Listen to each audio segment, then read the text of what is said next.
چەمچەماڵ ناز بکە. چەمچەماڵ دە ساڵە 1851دا بووە قەزا. بە پایتەختە ئەنفال و شەهیدان تێناسکردن. ڕووپیڤانە باژار 3219 کیلومترên دووجاریە. بێ 45 کیلومتران dikeve rojhelatê Kerkûkê. Dê dîroka mirovatiye da carayekemîn proseya çandiniyê lê gundê Çermû yê Çemçemal hatiye encamdan. Di warê serwetên xwezayî da bê petrol, gaz, gûgirt, kumir û kaniyên xew leymûndizê tên askirin. Qere Xerman xwarina herî navdar a navçeyê ye. سڵاو ئازیزان، هاوڕێ لەگەڵ هونەرمەند ڕزگار حەمەڕەوف بەرنامەی ئەم جارەی کاروان لە شاری چەمچەماڵ پێشکەشەکەین. فەرموو کاک ڕزگار.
سڵاوتان لێبێ بینەرانی خۆشەویستی بەنامەی کاروان. بەنامەی کاروانی ئەم جارە لە شارە جوانەکەی چەمچەماڵە، شاری خۆڕاگیری چەمچەماڵ، پایتەختی شەهید و ئەنفالکراوان. پێمان خۆش بوو بە سوپاسەوە چەند گفتوگویەک لەگەڵ بەڕێز قایمقامی چەمچەماڵ کاک ڕومەک بکەین. زۆر خۆشحاڵ بووین. سوپاس بۆ دەرفەتەش پێداین کاک گومەجان. پێمان خۆشە سەرەتای دەستپێکی پرسیارەکەمان بۆ دەستپێکە. ناوی چەمچەماڵ لە چیەوە هاتووە؟ بەخێر بن بۆ چەمچەماڵ، بۆ لانچی کوردایەتی، بۆ پایتەختی شەیدان و ئەنفال و لە ڕۆژێکی پڕ سەروەری و مێژووی ئەمڕۆ جەنابتان هاتن کە خۆشتان بینیتان کۆمەڵێک چالاکی و یادەوەری بۆ کارەساتی ئەنفال کە بە باشمانزانی لە ڕێگەی هونەر و وێژە و هەروەها ئەدەب و لە ڕێگەی فلیم و چۆن دەڵێ لێکۆڵینەوەی زانستی و ئەدەبیەوە بیکەین، هەم لە سەرۆکاتی زانکۆ هەم خۆتان دەزان ئەمڕۆ 11/4 لە 1970 کە ویستویانە سنوورەکان فارکەن کۆمەڵک خەڵکی دڵسۆزی ئەو شارە لە خۆ بردووانە بێ ئەوەی بیر لە مەرگکەنەوە، بێ ئەوەی بیر لە ترس و تۆقاندن بکەنەوە توانیان کۆمەڵک خەڵکی ئەو کاتەکە بەرەو مەرجیان دەبردن، بەرەوە ئەنفالکردنیان دەبردن، خۆشبەختانە توانیان ڕزگاریان کەن. بەخێر بن بۆ چەمچەماڵی شاری جوان و ڕازاوەی کوردستان. دوای پارێزگا دیارە چەمچەماڵ قەزایەکی گەورەیە. بەڵێ. قەزای چەمچەماڵ چەند گوند و ناحیە لە خۆی ئەگرێ، یعنی چەند گوند و ناحیە؟ مامۆستاوەڵات پێش پرسیارەکەی جەنابەت جواب دەمەوە. پرسیارێکی کرد چەمچەماڵ لە چیەوە هاتووە؟ من نەهات بوومە چەمچەماڵ. ساڵی پار تەکلیف کرام بێمە خزمەت خەڵکی بەڕێز و خۆشەویستی ئەو شارە جوانە یەکەمین جار بوو کە هاتم لە ڕووی مێژووە هەندێک دراسەم کرد. چەمچەماڵ کۆمەڵک مێژوونووس وای لێ دەدەنەوە، دیارە لەسەر ناوەکەی کۆمەڵک ڕادروست دەبێت بەڵام دوو ڕاز زۆر پشتی پێ دەبەسترێت کە لە مێژودا یەکێکیان دەڵێن لە چەمی جەماڵەوە هاتووە کە واتە شوێنێک چەم بووە زۆر جوان بووە واتە چەمی جەماڵ وردە وردە بۆتە چەمچەماڵ خاڵێکی تریژی ئەوەیە دەڵێت چەم ماڵ واتە لە بینی دوو چەم ماڵێکە بووە ئەوەش دیارە بە گوێری مێژوو زانانی ئەو شارات پێ دەچێت لەو سنوودا چەم هەبوو بێت و بەڵام ئێستا گەورەترین شارە بۆ جوابدانەوەی پرسیاری جەناب مامۆستا سابر داوای لێبوون دەکەم ئێستا لە ئێستادا کە پارێزگای سلێمانی گەورەترین قەزای چەمچەماڵە دوای ئەوەی کە ئیدارەی سەربەخۆی گەرمیان و ناوی شاری لێ بەڵێ ئێستا گەورەترین شاری سنووری پارێزگای سلێمانی ئاماژەم بۆ گەورەترین قەزای 420 گوند لە خۆ دەگرێت دابش بۆ بەسەر 6 ناحیەی فعلی کە ناحیەکانی ئاغزەلەر دەگرێت و تەچی کاکەمان و ناحیەی شۆڕش و هەروەها ناحیەی تەچی جەباری ناحیەی قادرکەرم ناحیەی سەنگاو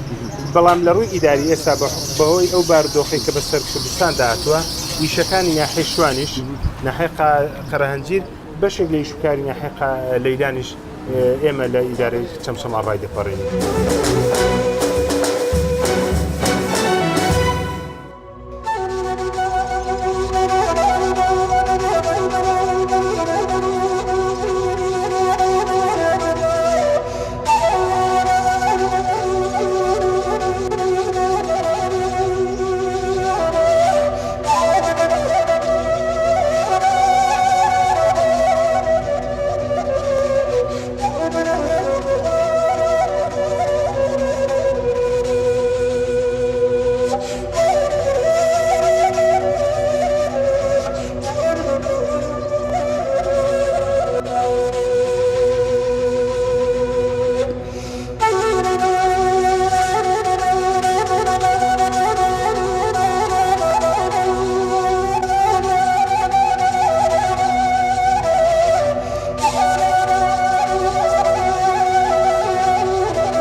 بیرۆکەی ئەو مۆنومنتە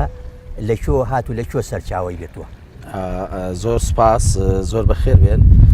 دیارە بیرۆکەی مۆنومنت بینین زۆربەی گەلانی دنیا ئەوانەی کەسانی کاریزما و کەسانی لێ هاتوو بەتوانە یا ئەو ڕووداوە سروشتی و ئەو نەهامەتیانی کە بەسەریان نەهاتووە لە چوارچەوەی مۆنومنتێکە هەم نیشانی گەلانی دەوروبەریانە دەن و ئاشنای بە مێژووی خۆیان ئاشنای بە گەلانی دەوروبەر ئەکەن و بەنەوەی نوێی خۆیان ئەکەن و بۆ ئەوەی ئەو مێژوویان لەبیر نەچێ و هەمیشە بە زیندوی بمێنێتەوە. مۆنومنتی ئەنفالش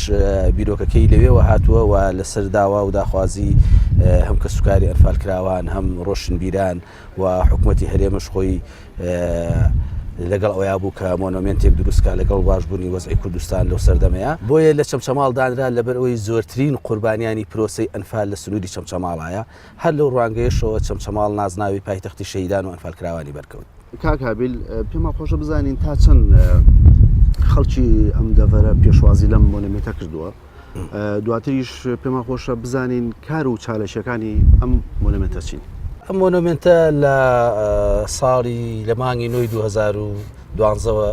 دەست بەکار بووە لە چەمچەماڵە ستافەکەی 86 فەرمانبەرین کە کۆی گشتی کە سوکاری شەهید و ئەنفال کراوانە لە بەڕێوەبەرەوە تا ئاخیر کەسمان. زۆر باشە ئەی چالشەکانتان هەموو ساڵانە ئێوە وەکو ساڵانە چالشەکان نەجامەدەن یاخود چۆنە ینی چالشەکانتان؟ ئێمە هەموو ساڵێک یادی ئەنفال ئەەکەینەوە بەڵام هەموو ساڵێ لە چەمچەماڵە؟ نا ساڵێک لە گەرمیانە ساڵێک لە چەمچەماڵە بە فەرمی بەڵام ئەو ساڵشی کە لە چەمچەماڵ نیە لێرە لەسەر ئاستی ناوخۆی و وەکو ئیداراتی چەمچەماڵ کار و چالاکی هەر ئەنجام بدەین ئەو ڕۆژە هەربەز ڕاگرین جگە لەوە ئێمە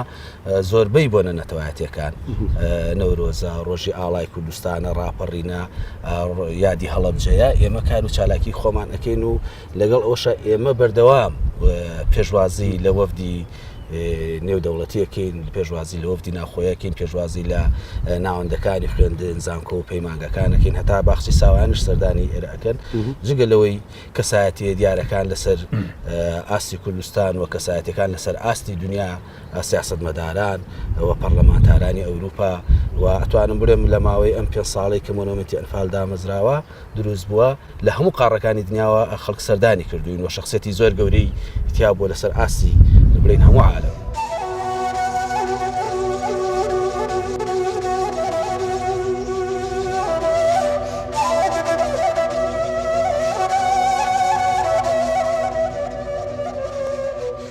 پێمان خۆش بزانین تۆڵی ڕۆشنبیران و ڕووناکبیرانی ئەم دەڤەرە تا چەندێک لە ئاستی پێویستا بوو بۆ ناساندنی ئەم کەیسی ئەنفال. بەڵێ سەرەتا درود و سڵاو بۆ گیانی پاچی سەرجەم شەیدان و ئەنفالکراوانی کوردستان و بە خێراتی بەرنامە بەڕێزەکەتانەکەین بۆ شاری چەمچەماڵ دیارە ئێرە شاری چەمچەماڵە پایتەختی شەیدان و ئەنفالکراوان ئەم شارە زۆرترین قوربانی داوە زۆرترین شەید و ئەنفالی هەیە لەسەر دەستی حکوومەتێک لە دوایەکانی عێراق لە هەموو شۆڕشەکانی بزوتنەوەی ڕزگاری خوازی گەلی کووردا بۆیە ئەنفال ئەو دڕەندایەتی بەعز بوو بەرامبەر بە گەلی کورد لە ساڵی 1970 و شاری چەمچەماڵیش ئەنفالی ناوچەی چەمچەماڵ دەکەوێتە قۆناغی سێ ئەنفالەوە کە ئەنفال بە چڕی لە قۆناغی سێ حکوومەتی بەعز هەموو تەرکیزێکی لە ئەنفالی سێدا کۆ کردەوە و زۆرترین خەڵک لە ئەنفالی سێدا بوونە قوربانی و سەبارەت بە پرسیارەکەی بەڕێستان دیارە لەم کارەی ئێمەیە زۆرترین نووسەرکاری زۆر باشیان کردەوە لە ساڵی نەوەتەکان بەدواوە لەسەر پرۆسەی ئەنفال و نووسینەوەی ئەو چیرۆکانەی کە تایبەتن بە ئەنفال و لەم شارەشدا کۆمەڵێک ڕێکخراوی مەدەنی تایبەت بە پرسی ئەنفال هەن چالاکوان هەن کە کاریان ئەوەیە لە ڕێگەی کۆنفرانس و سمینار و چالاکی جۆرا و جۆرەوە ئەم پرسە بناسیێنن و سەبارەت بە ناساندنی ئەم کەیسە لەسەر ئاسی نێودەوڵەتی زیاتر ئەمە کاری حکوومەتە دەکرێت حکوومەتی هەرێمی کوردستان لە ڕێگای وەزارەتی شەیدانەوە کاریگەری لەسەر پەرلەمانەکانی وڵاتانی دەرەوە دروستکە و ڕای گشتی دروستکە لەسەر ئەم کەیسی ئەنفال بۆیە دەکرێت زیاتر لە ڕێگای نووسینەوە و کتێبانی کە ئێستا لێرە دەنووسێنەوە وەرجێڕێنە سەر زمانە بیانیەکان بۆ ئەوەی خەڵکی بیانی وڵاتانی تر ئاشنا بن بەو تراژیدیای گەلی کورد بەو ئەنفال و قڕکردنەی گەلی کورد کە لە ساڵی 1970 حکوومەتی بەعز بەرامبەر بە گەلی کورد کردی لە ڕێگای کۆڕ و سمینارەوە لە ڕێگای فلیمەوە فلیمی سینەماییەوە زیاتر کەیسی ئەنفال لە جیهانی دەرەوە بە جینۆساید بناسرێ وەلا ئێستاشدا حکوومەتی هەرێمی کوردستان و لایەنە پەیوەندیدارەکان زیاتر کار لەسەر ئەو بابەتە بکەن بۆ بە زیندوهێشتنەوەی ئەم تاوانەی کە حکوومەتی عێراقی بەرامبەر بە نەتەوەیە کردی کە هیچ تاوانێکی خەڵکی کورد نەبوو تەنها تاوانی ئێمە کە ئەنفال کراین ئەوە بوو کە کورد بووین.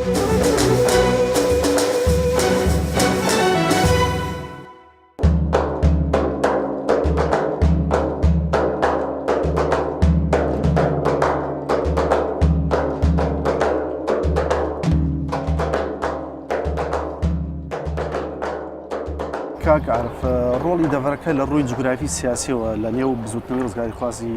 کووردا چۆن بووە خۆی چەمچەماڵ لە بەرەوەی شارێکی زۆر کۆنە لە مێژووە بە درێژایی مێژوو لە هەموو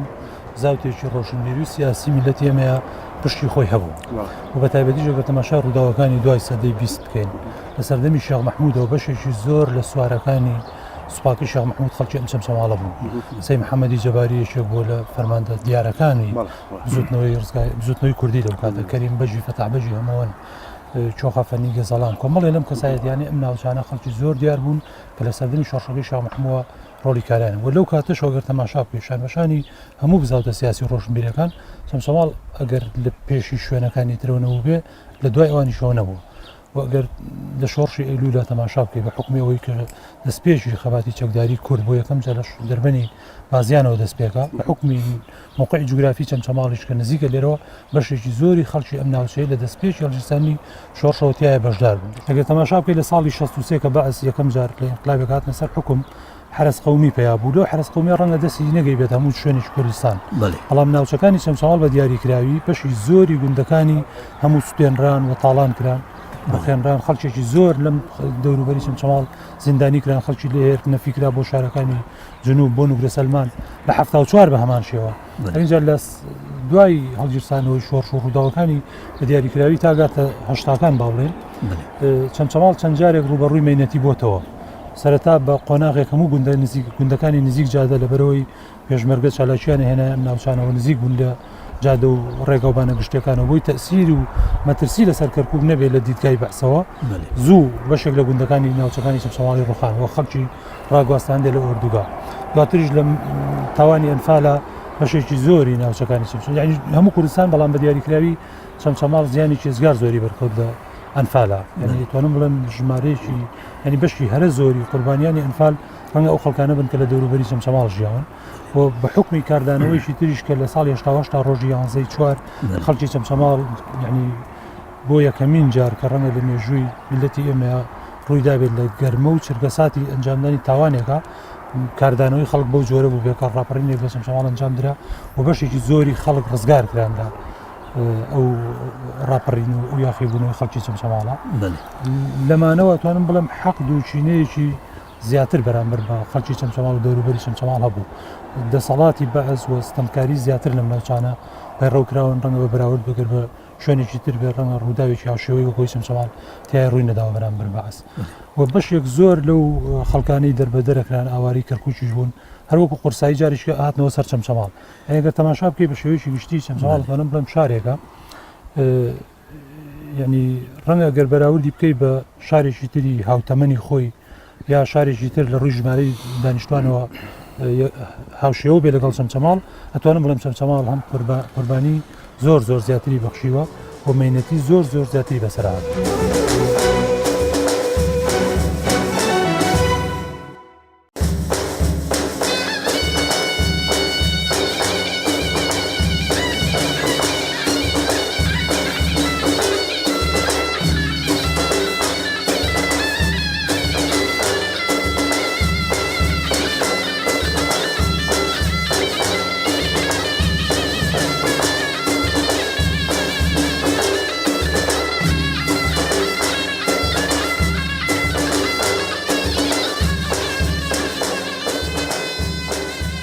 حەزەکەم پرسیاری ئەوە لێ بکەم کە وەرزش لەم شارەدا تا چ ڕادێک بایەخی پێدراوە تا چ ڕادێک گرنگی پێدراوە و لە هەمان کاتدا چۆن توانیەتی گەنجان لاوان لە دەوری خۆی کۆ بکاتەوە مەبەستم لە لاوانیش ئەوەیە کە هەردوو ڕەگەزەکە بە تێگڕایی بەڕاستی وەرزش لە سنوورەکە بە تایبەتی سنووری شەهید و ئەنفال کە چەمچەماڵ و شۆڕش و دەوروبەری دەگرێتەوە گەنجێکی زۆر لە دەوری وەرزش کۆ بۆتەوە و لە زۆر ڕۆ لەلایەنە تەندروستیەکەوە لە کاری نابەجێ هەموو ئەو گەنجانی کە دەیبینن لەو کارانە دوورکەوتونەتەوە هاتوونە خۆیان داوە بە وەرزش بەڵام ئەوەی کە دەیبینین بەداخەوە لەم سنوورەیە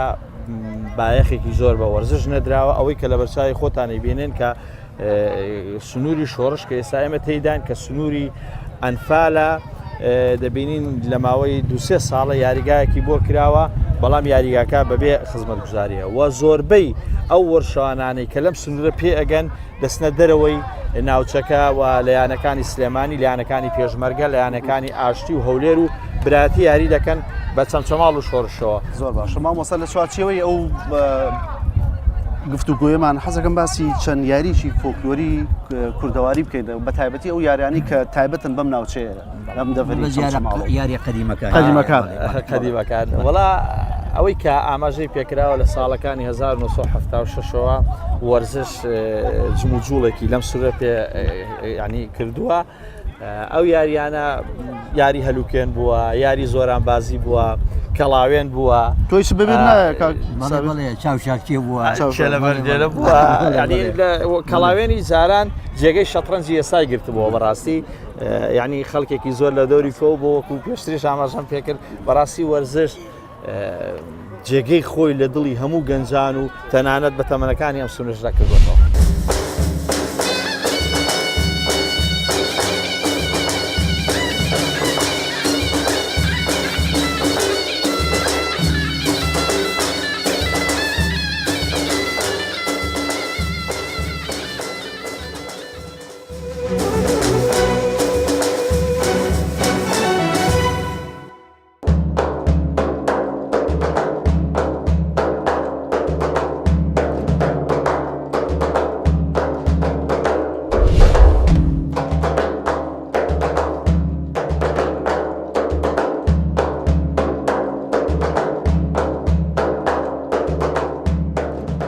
بەڕێزان ئێستا ئێمە لەو شوێنەین کە برسێتی تەنگی پێ هەڵچنی و هاتوینە تا ئێرە ئەو چێشخانەیە کە خواردنێکی کوردەواری لێکرێ ئەو خواردنە لەم ناوچێ زۆ ناسراوە ئەویش خواردنی قەرەخەرمانە با بزانین ئامۆژنەسانی ئەم قەرەخەرمانە چۆن دروستەکە و سەرەتا چۆن دروستەکرێ و چۆن لێنەرێ ئامۆژنەسانی ئەم کاتت باش زۆر سپاس یاخوا ئەو دەست و پەنجانت نەرزێ چێشتێک ئەگەر قەرەخەرمانێک تۆش لێ بنەی هیوادارم من تام و کردووە کە زۆر خۆشە هیوادارم برادرانش تامی بکەن بێەوە ناخۆش بینەرانی خۆشەویست قەرەخەرمان لە چیوە هاتووە وڵا خۆی گەنمەوە نایە لە نهێن بێت وشک بێت درەوێکن و ئەستێنن بە ئەیستێن و دوایی درەوێکەنی جایبێنە شوێنێ پاکایی هەڵێخین وشکەوە بوو ئەیستێنین و اینجا ئەیکەنە کاکوتە و ئەیهێنینەوە ماڵ و هەڵێ خەم لە ناو ژوورێکە و لە ژوورە نابێ خۆلی هینە بێتەوە سەوزەکەی نامێن سەوزەکەی نامێن سپێ بێتەوە اینجا دوجای ئەگە هۆست دەبێ لە ئاشەی هاڕی ئەگە هۆستیش لەبێ لە دەستاڕێ هەمان خواردوتەوە وڵا قەرەخەرمانم نەخواردەوە دیارە ئەمە بەڵام ئەوەی کە بیستومە ئەمڕۆ ئەوەی کە بەرجۆم کەوتووە پورەسانیە قەرەخەرمانی بە گۆشتی کەڵەشێر لێ گۆشتی کەڵەشێریش وابزانام زۆر خۆشە بەڵام نازم ئەو کەڵەشێری کە سەرت بڕی بۆمان مێیان نێرە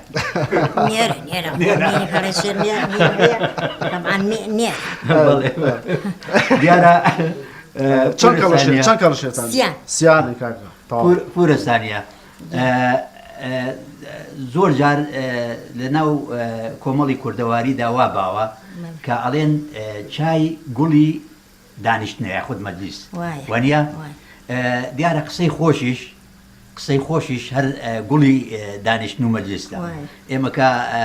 ئەو چاوپێکەوت ناکەین ئەگەر دوو قسەی خۆشی لەگەڵ نەکەین و پێ نەکەنین خۆش نابین وانە ئەو خەریکی چێشتەکەی و تۆش شتێکما بوو ئەزا باشە بەڵکو پورە سانی حەز لە گۆرانی ناکە نانە لەگەڵ قەرەخەرمانە زۆر خۆشە گۆرانی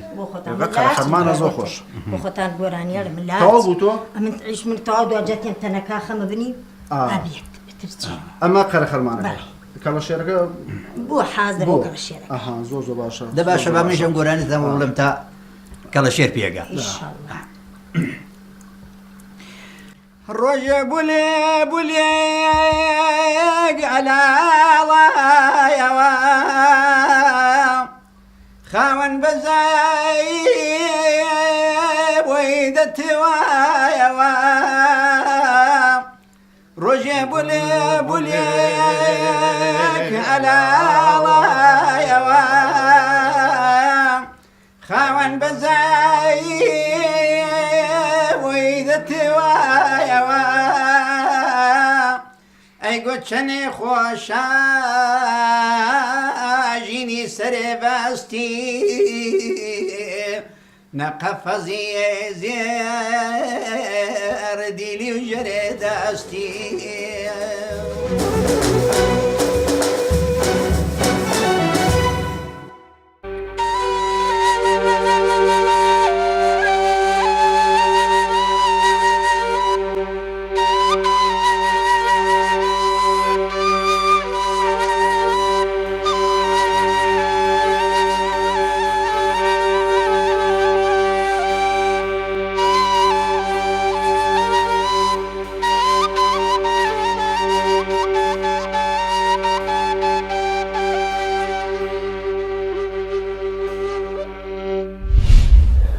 هەرێم کاکەی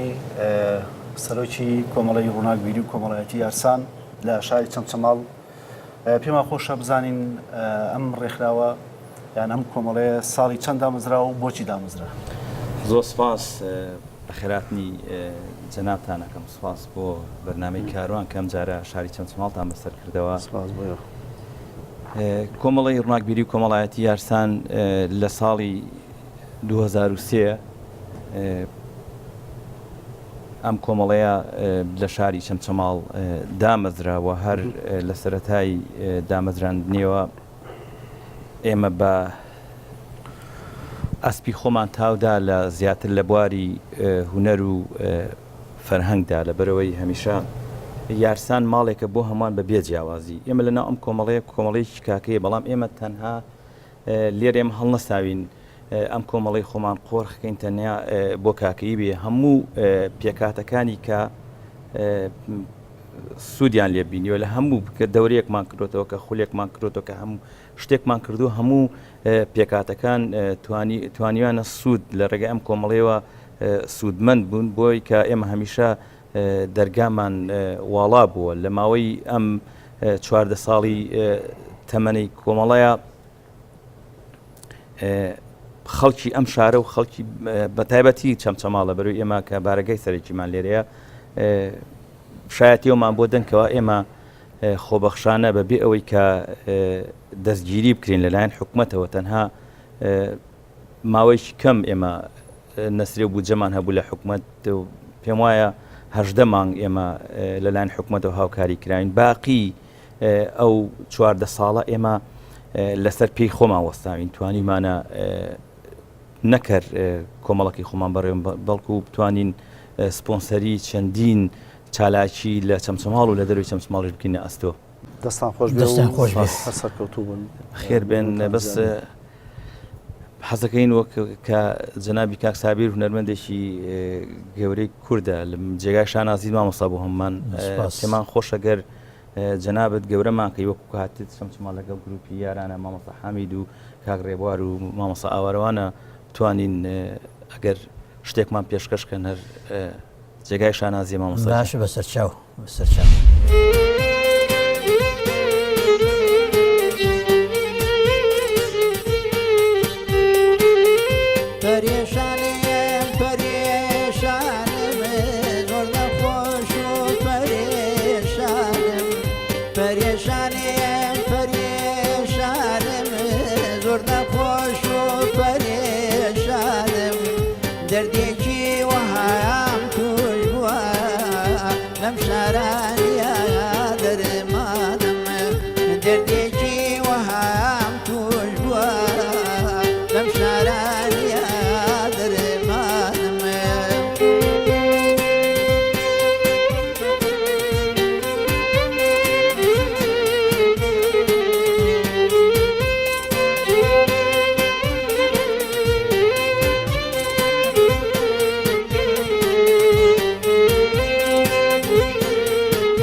وفاش دين أبو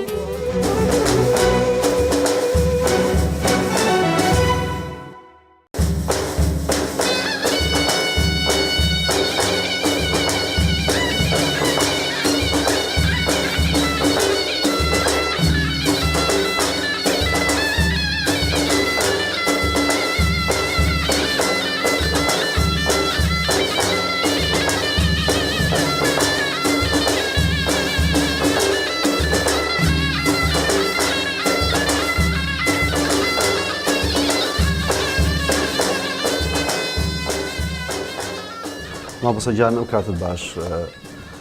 پێمان خۆشە بزانین پەیمانگای هونەرە جوانەکانی چەمچەماڵ ساڵی چەند دامەزرا و چەند بەش لە خۆی ئەگرێ. بڵێ سەرتا بەخێر بن بۆ پەیمانگای و نەرجوانەکانی چەند چماڵ زۆر بە خێراتتانەکەین بۆ ئەم بەسەرکردنەوەیە پەیمانگای و نەرجوانەکانی چەند چماڵ لە ساڵی 2008 بە هاوکاری کۆمەڵی مامۆستای بەڕێز دامەزراوە کە دەستێکی باڵایەن هەبوو لە کردنەوەی ئەم پەیمانگایە بە شێوەیەکی گشتی کە زەرورەتی ناوچەکە پێویستی بەو پەیمانگایە هەیە کە بکرێتەوە لە چەند بوارێکەوە ئەویش بە حکمی ئەوەی کە لە سنووری چەند چوان نزیکەی 220 قوتابخانەمان هەیە 220 قوتابخانە توانم بڵێم 10 مامۆستا بۆ 15 مامۆستای اختصاصی ڕسممان نییە کە تێدا وانە بڵێتەوە لەبەرەوە زۆر بە پێویستمان زانی کە لەو ماوەیەدا ئەو پەیمانگای لەم ناوچەیە بکرێتەوە بۆ پڕکردنەوەی ئەو بۆشاییەی کە لە قوتابخانەکان لە وانەی هونەرە هەیە.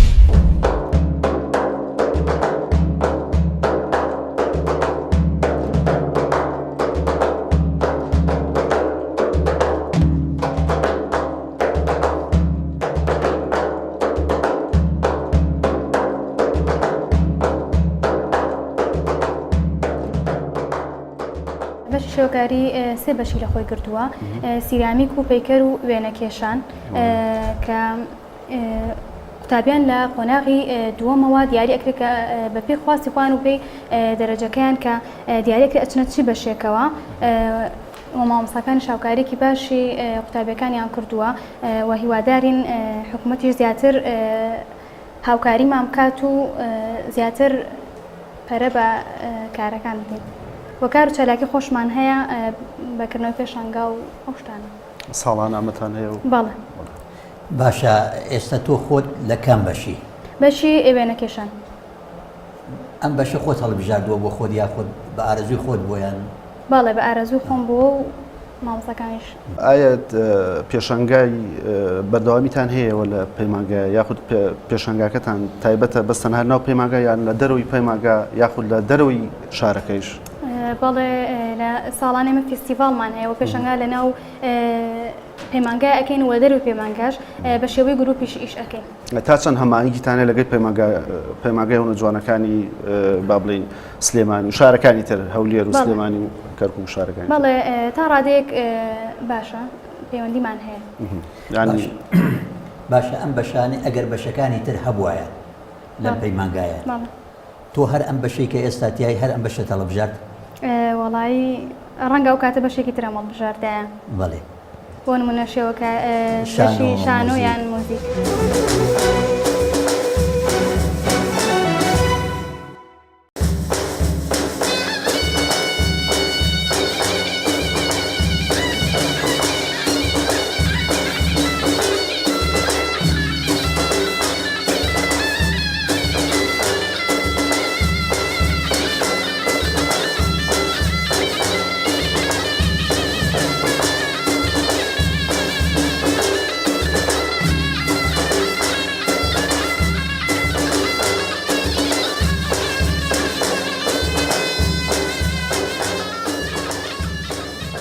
ئێستا ئێمە لە مۆزەخانەی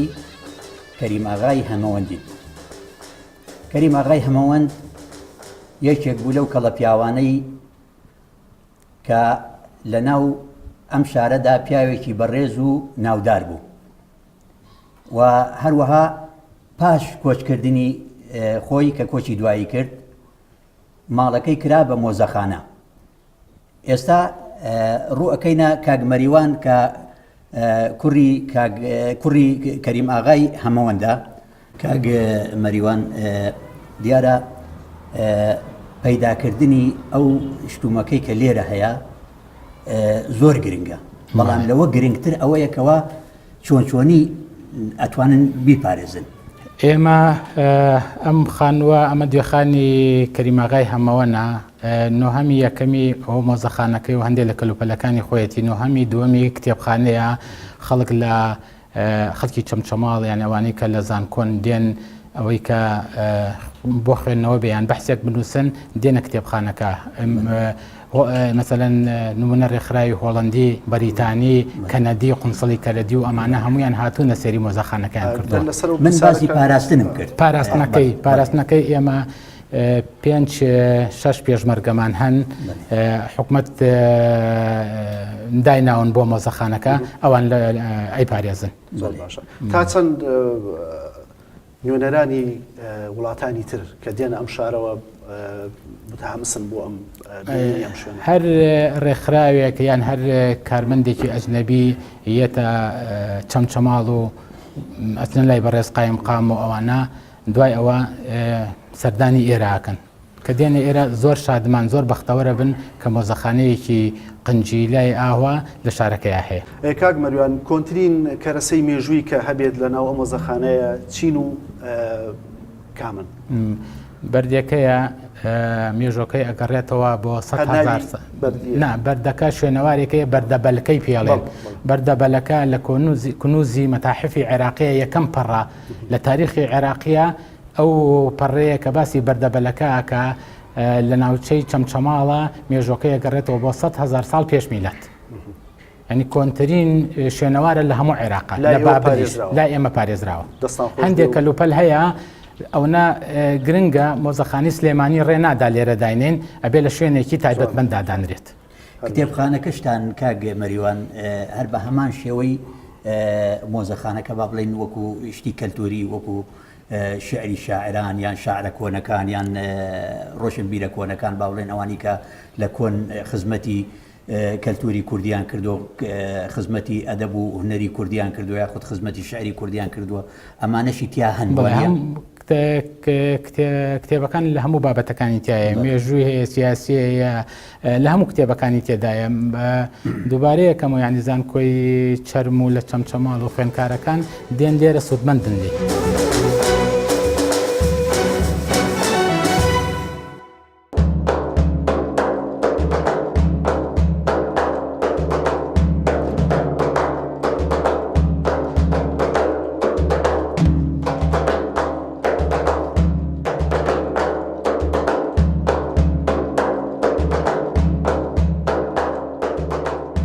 کاک شێرزاد ئەدەب لە شاری چەمچەماڵدا لە ئێستادا و لە ڕابردوودا چۆن یەبینی؟ بەڵێ ئەدەبی نووسرا و لە شاری چەمچەماڵە بە شێوەیەکی گشتی لە سەردەمی عوسمانیەکانەوە دەست پێەکە بە دروستبوونی شاعری گەورەی کورد فەقێقاری هەمەوەن و کە ئەمە یەکێکە لە مێژوە جوانەکانی شاری چەمچەماڵ و دواتر لە دوای سەردەمی عوسمانەکانەوە ئەچینە نێوەندی سەردەمی عوسمانی و سەردەمی هاتنی ئینگلیز لە دوای جەنگی جیهانی یەکەمەوە ئەویش بە شێخ ڕزای تاڵەبانی دەستپێکا وەکو مامۆستا عیزەدین مستەفا ڕەسوول لە یەشێ لە وتەکانیدا ئەڵێ ئەگەر شێخ ڕزای تاڵەبانی نەبووایە ئەدەبی کوردی تووشی لاسەنجیە بوو. ئەمە یەکێکە لە دیاردە جوانەکانی ئەدەبی کوردی کە ئەدەبی هەجووە و لە چەمچەماڵەوە سەرچاوی گرتو و دواتر نامە ئاڵۆگۆڕەکان لە نێوان شێخ ڕزای تاڵەبانی و لە نێوان شکری فەسلیدا یەکێکە لە لایەنەکان کە مێژووی کوردی شانازی پێواکە لە دوای شێخ ڕزای تاڵەبانیەوە ئێمە ئەدەب هاندەرێکی زۆر باش بووە وەکو ئەوی کە نایدەی شێخ سەلام بەشدار بووە لە سیەکاندا شێخ سەلامی شاعر بەشدار بووە لە شانۆگەری و بەشدار بووە لە بزوتنەوە کوردیەکەدا و کچ بەشدار بووە لە بەرەنگاربوونەوەی ئەدەبی و لەو شێوازەدا نووسەران و شاعرانی گەورەی کورد زۆر جاشتیان بۆ چەمچەماڵ وتووە بۆ نمونە بێکەسی شاعر لە سیەکاندا فایق بێکەس شعری بەیانیەوە ڕۆژ هەڵات شەو پشتی هەڵکرد و هەڵات چیا و دۆڵ و دەشت و دەر بەرجی ڕووناچی کردە بەر زەمین دەم بە پێکەنین وەک دولبەرێکی نازەنین لەوەش جوانتر شعرە بەرزەکەی پیرەمێردی نەمرە کە بۆ قازی ئەو کاتەی چەمچەماڵی نووسیوە ئەم شعرەی یەکەم جاکر خوێنتەوە بەیانی وا ڕەشەڵات ئەم شعرە شعری مامۆستا بێکەسم بۆ چەمچەماڵی وتووە بەتایبەتی بۆ لە چەمچەماڵ وتوێتی جوانی ئەم شعرە ئەو کاتی چەمچەماڵ دەرەخە کە پەڕندەوە بەدارەوە بەسەر لقی چنارەوە بە بولبول و هۆزارەوە ئەبێت چەمچەماڵ ئەو کاتە چەند دیمەنێکی جوانی بوو لەوەش ئینتر ئەو کاتە قازی چەمچەماڵ شێم حەمەوی خاڵ بووە کە شێم حەمەوی خاڵێکێکە لە نووسەر و بیرمەندە ئاینی و هەروەها بیرمەندە سیاسیەکانی توانین لە قەڵەمی دین پیرەمێردی نەمر بۆ ئەو کاتە شعرێکی بۆ نووسێ ئەڵێ بۆ ئەو قازیەی وا لە چەمچەماڵ هەر ئەو تێئەگا لە قاڵ و لە حاڵ سیرکە لە قاڵ و لە حاڵواتە لە شەڕ و لە ئاشتی تێئەگا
توی جانم کاتت باش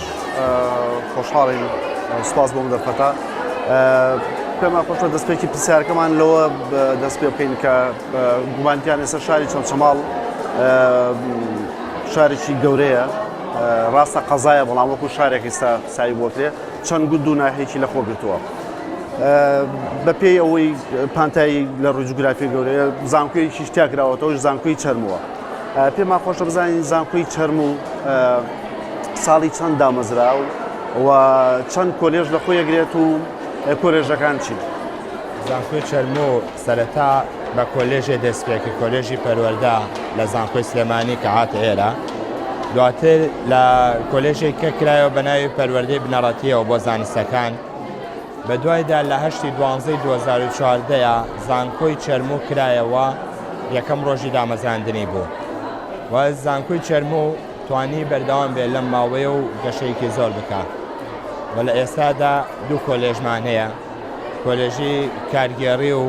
بەروبوومی نەوتە لەگەڵ کۆلێژی پەروەردە و زانستە سروشتیەکان تا ساڵی چەند لە 2014 ئایا ئەم سیستمی خوێندنی ئەم زانکۆی ئێوە جیاوازی هەیە لەگەڵ زانکۆکانی تری کوردستان یاخۆ زانکۆکانی عێراق؟ سیستەمی زانکۆی ئێمە لە ئەم ساڵە بووە بە سیستەمی بەڵۆنیا بێگومان جیاوازە لە هەموو زانکۆکانی کوردستان و لە ناویانە زانکۆکانی عێراقیش سیستەمی خوێندنی ئێمە هەر هەموو ئینگلیزیە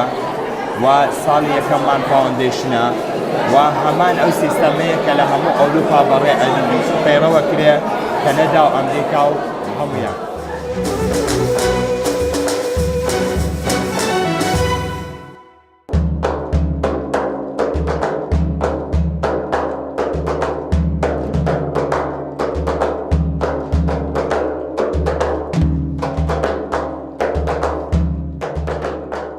لە ڕابردوودا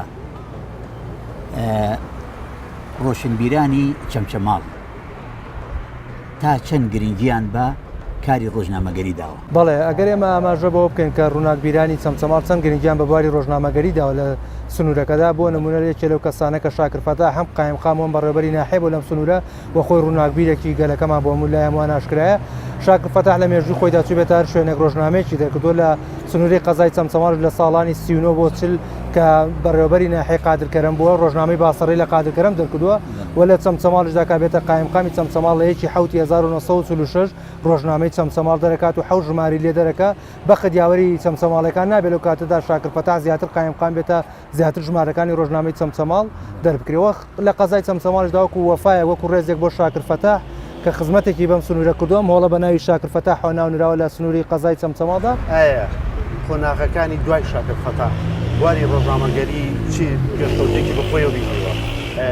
یاخود بە شێوەیەکی تڕۆڵێن لەو وارەدا چی کراوە لە دوای شاکرفەتاح وەکو سەرجەم مێژووی ڕۆژنامەگەری کوردی لە چەمچەماڵدا لە دوای ڕاپەڕینەوە گەشە سندنێکی تەواوی بەخۆیەوە بینیوە چەندین گۆڤار و ڕۆژنامە لە چەمچەماڵ دەرچووە گەر ئاماژە بە چەندانێ لەوانە بکەین یەکێ لەوانە گۆڤاری ئارام بۆ کە چەندین ساڵ بە بەردەوامی دەرچووە لە چەمچەماڵدا ڕۆژنامەی چەمچەماڵ ڕۆژنامەی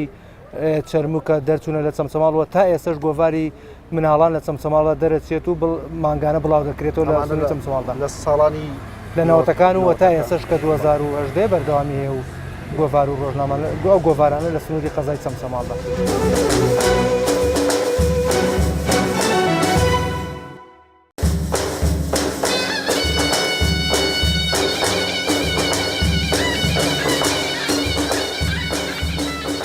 چەمچەماڵ هەر گوندێکی ئەم دەڤەرە مێژوویەکی ئیزگار کۆنی هەیە ئەم قەڵای لەسەرین کە لە ناوەڕاستی چەقی ئەم شوێنایە بەڵگەیە لەسەر مێژووی و لە مێژینەی مێژووی ئەم شارە ئەم شارە لە سەردەمی کاشیەکان و پێش کاشەکان و لە سەردەمی ئاشوورەکان و بە درێژای خۆناغەکانی مێژوو ئاوەدان بووە و چۆڵ کراوە ژیانی تیا بووە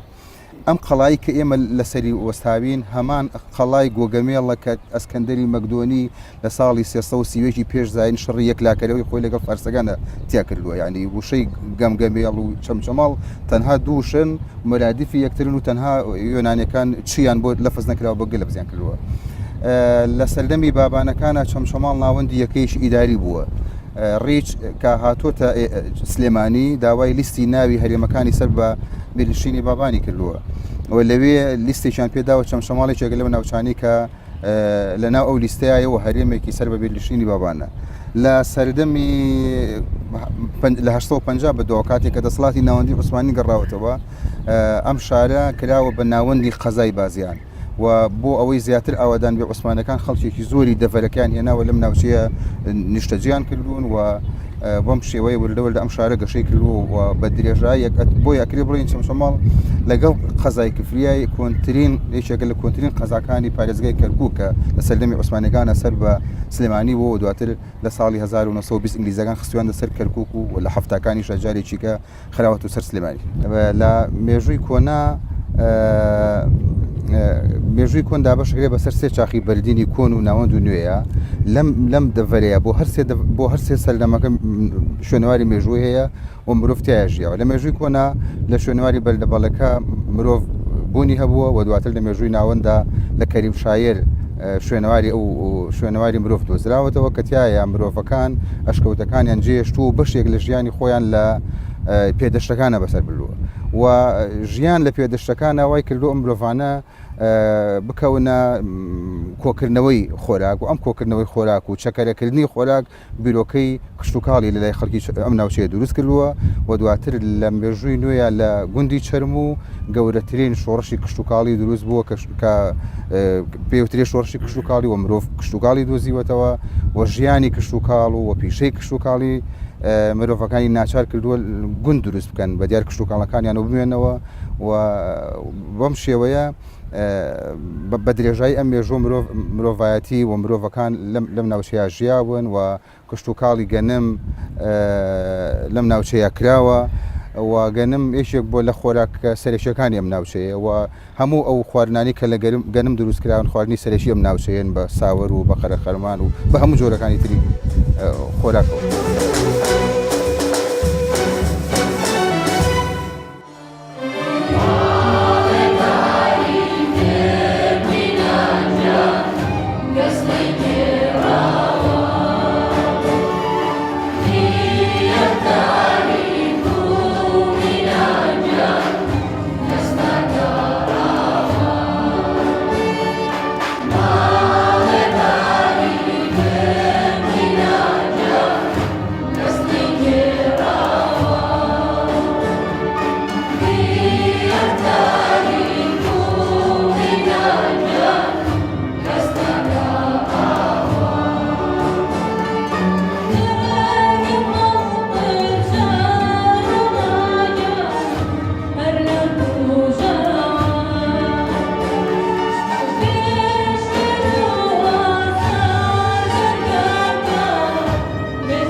بینەرانی خۆشەویستی بەرنامەی کاروان دواویزگەی بەرنامەی کاروانی ئەم جارەمان لە کۆمەڵەی هونەرەجوانەکانی کوردلقی چەمچەماڵە بۆ مەبەستا لەگەڵ مامۆستا فەیسەڵ عادلە گفتوگویەکی هونەریان ناکەین سەبارەت بە کۆمەڵەکە و چۆنەتی دروستبوونی کۆمەڵەکە. مامۆستا جانم کاتت باش. زۆر سپاس خۆتان بەخێر بێن زۆر سپاس بۆ ئەم دەرفەتە کە بۆ بەرنامەی کاروان کە ڕێکخراوەکەی ئێمەتان بەسەر کردوتەوە زۆر سپاس بەخێر بێن. مامۆستاکرێ بزانین ئەم ڕێکخراوە بڵێن ئەم کۆمەڵەی هونەرجوانەکانی کوردلقی چەمچەماڵ ساڵی چەند دامەزراوە؟ بەڵێ پێشتر خۆی وەکو بەرواری دامەزراندن کە ئێمە ساڵانە زۆربەی ساڵەکان بەپێی توانای ڕێکخراوەکەمان یادەکەکەینەوە لە 11 ساڵی 1970 بەڕسمی کراوەتەوە و ئیجازەمان لەو بەروارەوە هەیە و پێشتریش بێگومان ئەم جموڵە هونەریە هەر هەبووە دواتر لەو بەروارە ئەم ڕێکخراوە دروست کراوە و لەو بەروارەوە لە هەر سێ بەشی شان و شێوەکار و مۆسیقا کار دەکەین. مامۆستا فەیسەڵ بەڵێ سەرەتای دەستپێکردنی با بڵێن ڕێخستنی ئەم ڕێکخراوە بەڵێ بیرۆکەی لە شۆ هات یعنی چۆنی ینی بیرتان لەوە کردەوە کەوا ڕێکخراوێکی وەکو ئەم ڕێکخراوە دابمەزرێن و بەڵێ وەک ئاماژەم پێدا من هەموو جارێک وتومە کە چەمچەماڵ لە ڕووی هونەریەوە قەرزاری چەند کەسایەتیەکەن بە تایبەتی ئەو کەسانەی کە ئەم ڕێکخراویان دروست کردووە کە خۆشببختانە زۆریان لەوانەی کە ئێستا ئەم ڕێکخراویان دروست کردووە بەردەوامیشن لەگەڵمانە ینی هەمیشە ئێمە ئەوانمان وەکو نمونەیەکی جوان داناوە بۆ خۆمان بۆی چاولێکەری بکەین وەک پێم وتی ئەم جوڵە هونەریە لە ساڵانی شەستەکان و هەفتاکانە بەردەوام هەبووە بەڵام بۆ ئەوەی کار و چالاکیەکانیان بناسرێ و یاخود لە ڕێی ڕێکخراوێکەوە کە ئیجازەی ڕستنی هەبێ بۆ هاوکاریکردن بۆ شار و شارۆچکەکانی تر توانراوە ئەو کاتە لە ڕێگەی کۆمەڵی هونەرە جوانەکان مەڵبەندی گشتی سلێمانی کە لە ساڵی 1969 دروست بووە دواتر توانراوە لە ڕێی ئەوانەوە هاوکاری بکرێن کە ئەمش لقێک بێک لە لقێکی ئەوان و بەردەوامی بەکارەکانی خۆی بدە. زۆر سپاس دەستان خۆش بێ دەستمونەتان خۆش بێ مامۆستا سابیر وابزەم کۆتایی بە بەرنامەکە بین باشە فەرموو با کۆتایی پێبین باشە ئازیزان و خۆشەویستانی بەرنامەی کاروانی ئەم جارە لە شاری چەمچەماڵی خۆڕاگەر کۆتایی پێدێ بەڵام کاروانەکەمان بەردەوامە کاروان ئەچێتە شار و شارچکەیەکی تر لەگەڵ کەسایەتی و هونەرمەند و نووسەرانی شار و شارچکەی تر بەردەوامی ئەدا بە کاروانەکەی خۆی ئێمە لێرەوە خواحافیزی لە ئێواکەین و خواتان لەگەڵ خواتان لەگەڵ